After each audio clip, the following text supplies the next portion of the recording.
Assalamualaikum warahmatullahi wabarakatuh. Terima kasih Ibu Menkyu, terima kasih Bapak Mendagri untuk kehadirannya hari ini. Pertama ingin saya ucapkan bahwa sebenarnya kebijakan-kebijakan hari ini tidak akan bisa tercapai tanpa dukungan penuh dari Ibu Menkyu sama Pak Mendagri. Jadi ini benar-benar salah satu produk kerjasama atau gotong royong antara 3 kementerian ini untuk bisa menciptakan kebijakannya. Jadi terima kasih Bapak dan Ibu untuk dukungannya untuk bisa mencapai kebijakan hari ini. Terima kasih teman-teman media juga sudah hadir. Mungkin sedikit rekap seperti yang Bapak Ibu ketahui, apapun perubahan kebijakan di Kemendikbud sekarang ada episodenya ya. Jadi kalau episode 1 kemarin adalah yang asesmen merdeka, temanya yaitu UN, USBN, zonasi dan RPP, itu episode 1. Episode 2 adalah temanya kampus merdeka, itu mengenai buka prodi baru, akreditasi, SKS yang dimerdekakan, yang di luar kampus, dan juga PTNBH, itu episode 2. Hari ini jadi kita ada di episode ketiga. Episode ketiga topiknya adalah BOS ya, BOS. BOS itu sebenarnya uang pendanaan untuk sekolah yang digunakan untuk berbagai macam administrasi sekolah, alat-alat pembelajaran, bahkan pembayaran honor. Jadi dari sinilah guru honorer itu dibiayai, pengembangan perpustakaan, sarana, prasarana, tenaga pendidik dan lain-lain. Nah, jadinya sebenarnya di luar BOS itu yang nggak ada di sini yang besar itu contohnya adalah gaji guru PNS itu melalui DAU ya, sekedar untuk pengenalan aja, itulah perbedaannya kenapa dana BOS dan dana-dana yang lain. DAK fisik satu lagi adalah untuk bangun-bangun gedung baru, renovasi, rehab, itu DAK fisik ya. Jadi BOS adalah untuk itu.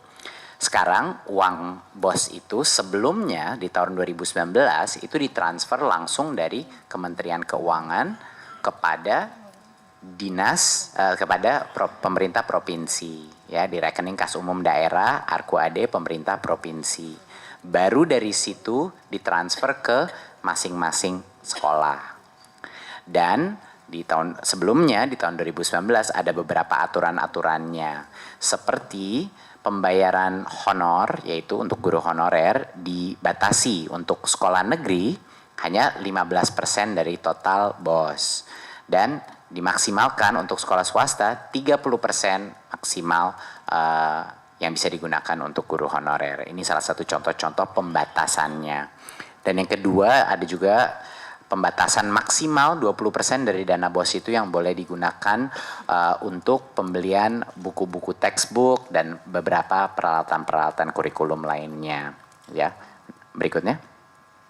Nah, apa jadi masalah yang dihadapi sekolah-sekolah kita? Nah, setelah berbicara dengan banyak sekali kepala sekolah, banyak sekali guru, banyak sekali kepala dinas, mulai kelihatan ada beberapa pola-pola isu yang dihadapi di lapangan ya. Karena mulai dari sekarang Kemendikbud itu ingin benar-benar fokus kepada end user kita, yaitu sekolah-sekolah ya, sekolah-sekolah kita. Jadi semua permasalahan yang mereka ajukan ke kita itu ingin kita hadapi, ingin kita berikan penyesuaian, penyempurnaan. Yang pertama adalah terjadi di awal tahun sering sekali terlambat menerima BOS. Sering sekali terlambat menerima BOS. Ada yang bisa terlambat sampai 3 bulan, 4 bulan, bahkan ada yang lebih lagi dari itu. Apa dampaknya kepada sekolah? Sekolah tidak punya uang untuk biaya operasional. Jadi apa yang terjadi pada saat ini, tentunya operasi harus terus berjalan kan, biaya operasional harus terus berjalan. Jadinya banyaknya kepala sekolah yang terpaksa menalangi biaya operasional sekolah mereka. Ini ceritanya luar biasa, macam-macam. Ada cerita-cerita kepala sekolah bahkan guru yang menggadaikan motornya, yang menggadaikan barang-barang pribadinya untuk bisa menalangi biaya operasional. Ada cerita-cerita bahwa kepala sekolah harus duduk sama semua orang tua murid untuk minjam uang untuk biaya operasional karena memang tidak ada. Nah, karena ini sifatnya administratifnya makan waktu dan makan lama dan karena uangnya itu tidak langsung. Dan ini sangat mengganggu proses pembelajaran siswanya karena guru-gurunya dan kepala sekolahnya sibuk untuk mencari jalan keluar bagaimana bisa mendanai gitu. Kedua, ada beberapa masalah di alokasi penggunaan. Masalahnya adalah kita memberikan satu aturan maksimal minimal alokasi BOS digunakan. Itu semuanya kita tidak melihat satu persatu sekolah itu butuh kebutuhannya apa. Dan sebenarnya di setiap sekolah yang bisa mengetahui apa kebutuhan sekolah itu untuk biaya operasionalnya, itu sebenarnya guru-guru dan kepala sekolahnya sendiri. Mereka yang sebenarnya mengenal sekolah itu butuh apa. Sekolah di Papua, sekolah di Jakarta, sekolah di Maluku, semuanya berbeda-beda sekali. Kebutuhan biaya operasional mereka itu sangat berbeda-beda. Sekarang banyak sekali terjadi guru-guru honorer yang sebenarnya mengabdi dan bekerja begitu keras, mereka tidak bisa mendapatkan penghasilan yang layak. Dan salah satu alasannya adalah karena kita tidak memberikan kebebasan untuk kepala sekolah untuk menentukan biaya bosnya ini akan dikerahkan di mana. Nah, seperti yang pembatasan maksimal 15% untuk sekolah negeri dan 30%. Kami punya banyak sekali sekolah-sekolah di mana mayoritas daripada gurunya itu sebenarnya guru honorer. Dan seperti di sekolah-sekolah seperti ini situasinya tidak kondusif untuk melimit sebegitu kecil untuk bisa digunakan untuk guru honorer. Banyak sekali juga kepala sekolah tidak punya dana yang cukup untuk membiayai tenaga pendidikan. Bayangkan, di banyak SD-SD kita, banyak sekali kepala sekolah dan guru itu mengerjakan berbagai macam pelaporan dan tugas administratif yang kalau di level SMP dan SMA itu bisa dihandle oleh kepala bagian tata umum, kepala operasional, namanya operatornya dan lain-lain. Nah, ini kadang-kadang tidak cukup biaya. Apa pentingnya tenaga pendidik ini? Bukan guru dia, tapi dia membantu kepala sekolah untuk mengurus semua yang sifatnya administratif. Sehingga kepala sekolah itu benar-benar bisa membantu guru-gurunya meningkatkan kualitas pembelajaran di dalam sekolah. Membina orang tua dan melakukan peningkatan kapasitas daripada pembelajaran di sekolah tersebut. Jadi kita ada 4 perbaikan, ya, 4 penyempurnaan mengenai dana BOS di tahun 2020 yang akan segera dilakukan melalui berbagai macam permen baik dari Kemendikbud maupun juga Kemenq dan Kemdagri. Ya, kita masuk satu persatu. Seperti yang tadi Ibu SMI bilang bahwa penyaluran BOS itu langsung sekarang ke rekening sekolah. Ya, jadi kita akan melakukan transfer secara langsung dari Kemenq langsung ke rekening sekolah. Yang tadinya 4 kali setahun kita ganti menjadi 3 kali setahun sehingga lebih simple, lebih sederhana. Pelaporannya juga lebih sederhana. Untuk verifikasi datanya sebelumnya ini dilakukan 2 kali setahun dan SK-nya itu ditetapkan per provinsi. Jadi bayangkan ada berbagai macam di 34 provinsi kita ada berbagai macam proses administrasi yang harus diselesaikan, menunggu tanda tangan dari setiap gubernur pun untuk melaksanakan ini. Nah, ini kita permudah, kita simplify menjadi penetapan SK itu dilakukan di Kementerian Pendidikan dan Kebudayaan. Namun datanya memang datang dari provinsi maupun kabupaten dan kota lewat platform Dapodik kita ya yang sudah online. Jadinya setiap tahun, setiap dinas pendidikan, baik di provinsi maupun di daerah kabupaten dan ibu kota, ada 1 kali per tahun yaitu deadline tanggal 31 Agustus untuk memperbaiki data di Dapodiknya. Tapi setelah tanggal itu yang akan digunakan untuk Kementerian Pendidikan Kebudayaan sebagai data finalnya. Jadi cuma sekali ini harus dilakukan. Ya. Jadi ini mempercepat proses penerimaan, harapan ke depannya nggak telat lagi diterimanya. Dan harapannya adalah mengurangi juga beban administrasi sekolahnya. Karena sekarang transfernya semakin sedikit, proses verifikasinya hanya sekali dalam setahun. Berikutnya. Nah, untuk penggunaan BOS-nya juga diberikan fleksibilitas. Ya. Bagaimana kita ingin memberikan kemerdekaan kepada kepala sekolah dan kepada sekolah-sekolah kita untuk menjadi lebih baik kalau kepala sekolahnya tidak diberdayakan untuk memberikan atau menggunakan anggarannya sesuai kebutuhan sekolah itu. Seperti yang saya bilang kemarin, kebutuhan setiap sekolah itu sangat berbeda dari satu sekolah ke lainnya. Jadi yang semua restriksi-restriksi sebelumnya itu kita sederhanakan. Untuk 2020 hanya ada satu constraint, satu limit ya, yaitu maksimal 50% daripada dana BOS, itulah maksimal 50% yang boleh digunakan untuk pembiayaan guru honorer. Ya, ini adalah langkah pertama Kementerian Pendidikan dan Kebudayaan untuk membantu menyejahterakan guru-guru honorer yang memang layak mendapatkan upah yang lebih layak, yang berkinerja dengan baik. Dan satu-satunya orang yang mengetahui siapa guru-guru honorer yang benar-benar mengabdi itu adalah kepala sekolah.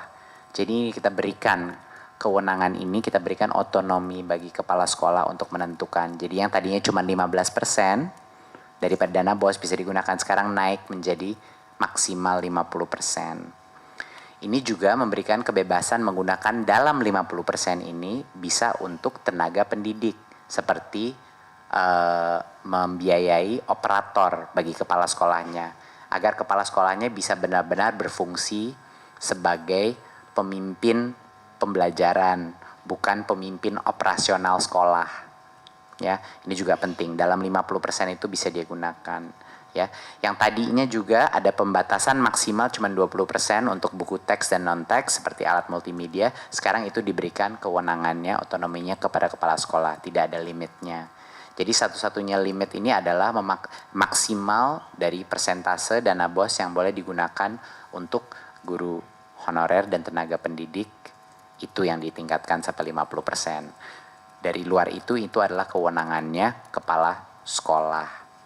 Nah, ini adalah esensi dari Merdeka Belajar. Ini juga esensi dari jawaban pertama Kementerian Pendidikan dan Kebudayaan terhadap banyaknya masukan baik dari guru non-PNS maupun guru PNS yang telah berbicara dengan saya dan bilang banyaknya guru-guru honorer yang mengabdi luar biasa dan yang sebenarnya tidak mendapat upah yang layak. Ini langkah pertama, ini bukan solusi. Tapi ini adalah paling tidak langkah pertama untuk meningkatkan kesejahteraan guru honorer. Ya, next. Kabar gembira juga bahwa nilai satuan BOS itu meningkat. Kenapa tadi yang tadi Ibu SMI bilang mengenai peningkatan dari BOS untuk tahun 2020 ini breakdown-nya seperti ini, bahwa yang meningkat itu sebenarnya SD satuan harga satuannya untuk SD, SMP dan SMA sudah naik. Ya, untuk tahun ini perubahan dari tahun 2019 ke 2020. Ya, jadi dari total unit cost-nya itu naik. Ya, jadi akan ditingkatkan. Berikutnya. Nah, tidak berarti bahwa kalau kita memberikan otonomi, kita memberikan fleksibilitas, bukan berarti akuntabilitas dan transparansi tidak menjadi penting, malah menjadi lebih penting. Transparansi dan akuntabilitas menjadi lebih penting. Ya, semakin besar, semakin banyak diberikan kebebasan dalam alokasi penggunaannya, semakin tinggi harus transparansi dan akuntabilitasnya. Ya, jadi yang dimana 2019 itu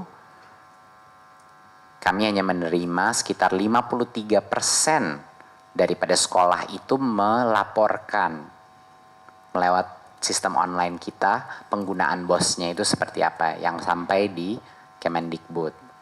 Mulai 2020 itu adalah suatu kondisi untuk penerimaan. Jadinya kalau misalnya setelah tadi kan kata Ibu Menkyu bahwa kalau kita ada 3 kali penyaluran. Kalau Kemendikbud tidak menerima laporan BOS tersebut lewat via online, seperti di situ websitenya, pada tahap pertama dan kedua, yang ketiga tidak akan ditransfer BOS-nya. Jadinya kita harus ada 100% dari semua sekolah melakukan pelaporan lewat online untuk bisa menerima yang kiriman terakhir, yang ketiga. Ya, ini aturan yang kami perketat sehingga yang tadinya 53% saja yang melapor, kita ingin angka itu sampai 100%. Sekolah pun, masing-masing sekolah harus mempublikasikan penerimaan dan penggunaan dana itu di papan informasi sekolah yang mudah diakses oleh masyarakat. Ini bagian dari kebijakannya. Jadinya bukan hanya kementerian saja yang bisa melihat hasil laporannya, tapi juga masyarakat di sekitar sekolah, komunitas, orang tua bisa melihat dana BOS itu digunakan untuk apa. Ya, ini untuk meningkatkan transparansi.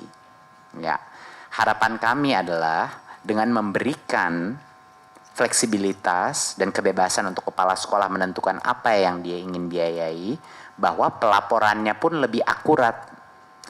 Apa yang dilaporkan untuk apapun tuh lebih akurat. Jadi kita bisa menganalisa, mengevaluasi, dan melakukan kebijakan lainnya dengan cara yang lebih baik. Berikutnya. Ya, saya kira dari sini saja, dari yang perubahan-perubahan untuk episode ketiga kita kali ini. Ada mungkin beberapa poin terakhir adalah untuk sekedar mengingatkan bahwa kedepannya sebenarnya arah yang kita inginkan untuk dana BOS ini adalah melalui platform teknologi. Ini sangat penting. Kedepannya yang akan kami lakukan juga sedang dalam proses perencanaan itu adalah bagaimana kita bisa menggunakan teknologi untuk meningkatkan transparansi daripada penggunaan dana BOS. Dan teknologi inilah yang akan kami gunakan untuk juga meningkatkan kualitas pengadaan, transparansi pengadaan untuk semua sekolah-sekolah di Indonesia untuk dana BOS-nya. Jadi ke depannya tentunya solusinya yang terbaik itu di teknologi, tapi itu yang sedang dirancang. Jadinya itu mungkin akan makan lebih banyak waktu untuk mendesain, tapi itu yang sedang kami lakukan di Kementerian Pendidikan dan Kebudayaan. Dan yang kedua adalah kami sangat senang juga bahwa dari dana desa pun akan melakukan transfer yang langsung, karena salah satu ambisi dari Kementerian Pendidikan dan Kebudayaan dengan program Kampus Merdeka adalah untuk bisa sebanyak mungkin mahasiswa dengan tim-timnya mereka turun ke desa-desa dan dengan 1 full semester maupun 2 semester bisa melakukan perbaikan infrastruktur, perbaikan kualitas SDM, proyek-proyek di desa untuk mendukung proyek-proyek dana desa untuk meningkatkan kualitas output daripada pendanaan dana desa tersebut dan juga menjadi pembelajaran bagi mereka dan juga penguatan karakter agar mereka tahu seperti apa rakyat Indonesia di desa itu hidup. Jadi ini sangat berkait dan akan sangat relevan sebenarnya untuk penguatan jiwa kepemimpinan mahasiswa-mahasiswa kita. Terima kasih. Assalamualaikum warahmatullahi wabarakatuh.